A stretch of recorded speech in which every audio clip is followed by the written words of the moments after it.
This is Daily Armenia, CivilNet's daily news digest. Here's what's making headlines in Armenia today.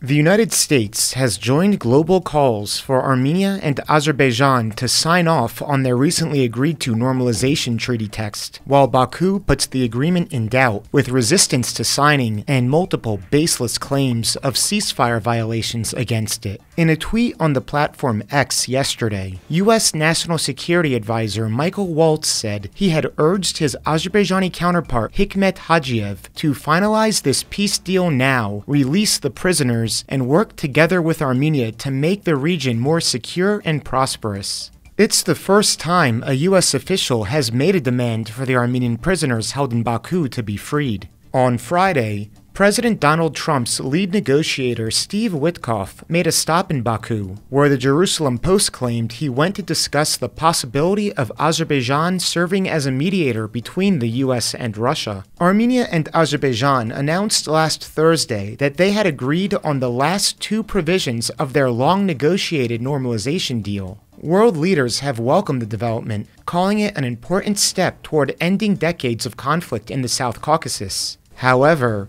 while Yerevan says it is prepared to sign the treaty immediately, Baku continues to demand the Armenian constitution be changed before any signing can occur, a multi-year process that requires passage via a national referendum. Over the weekend, Azerbaijan accused Armenia of multiple ceasefire violations along the border. Armenia's defense ministry denied the claims, reiterating its long-standing proposal for a mutual arms control mechanism, which Baku has not responded to. The European Union's civilian observer mission, deployed along Armenia's side of the border, reported no unusual activity during that period. Even so, Azerbaijan claimed once again today that Armenia had been shelling its positions near Goris throughout the morning.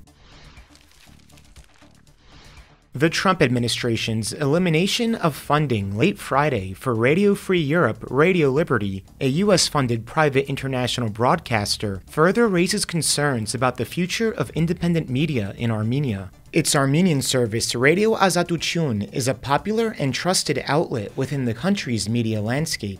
The loss of U.S. financial support for Azatutyun comes amid broader funding cuts affecting Armenia's civil society. The suspension of U.S. Agency for International Development Programs and delays in funding for the National Endowment for Democracy have forced multiple grassroots initiatives to shut down and larger organizations to scale back operations. With the suspension of RFE-RL funding, media independence in Armenia faces new challenges. Analysts warn that the funding gap could lead to an increase in partisan or foreign-influenced outlets, weakening the country's press freedom. Azatutyun has previously been targeted by both government and opposition figures due to its independent editorial stance. Media specialist Harutyun Mansuryan, head of the HETK Media Factory educational project, emphasized Radio Liberty's crucial role in the Armenian media field, calling its potential closure a serious blow. He highlighted the importance of Radio Liberty's daily news coverage, describing it as the crucial middle link that was criticized from both right and left, which means it was correctly positioned as a news outlet. Political commentator Hagop Badalyan stated that Radio Liberty is one of the rare media outlets in Armenia's information field that maintains high professional standards.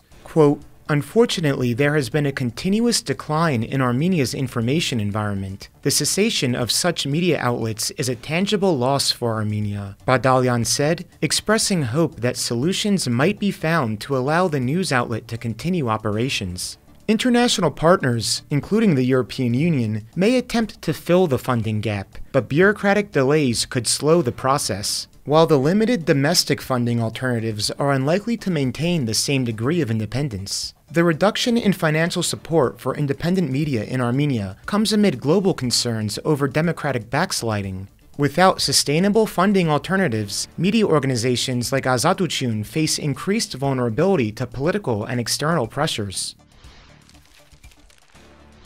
Even prior to Azerbaijan's false claims of Armenian ceasefire violations, its commitment to actually signing the agreed-upon normalization deal was highly in doubt. For more on this view, check out the latest episode of the CivilNet podcast, in which guest Eric Hakopian breaks down the issues based on what he says is the Aliyev regime's need for permanent enmity with Armenia. You can find a link to the broadcast in this video's description, or find it at CivilNet's page on Spotify podcasts. And finally, the CivilNet number of the day is 36. That's the latest world ranking of Armenia's Elina Avanesyan, up 3 places, according to the Women's Tennis Association. Born in Russia, she represented that country until making the switch to Armenia last summer, saying, "My decision was because my parents are Armenians, and my whole family is from Armenia, and I've always followed Armenian traditions." Her most recent competition was earlier this month at the Merida Open in Mexico. Avanesyan reached the semi-finals, losing to the tournament champion, 10th-ranked Emma Navarro of the US. And as always, please follow CivilNet for the latest news and independent reporting from our contributors on the ground here in Armenia.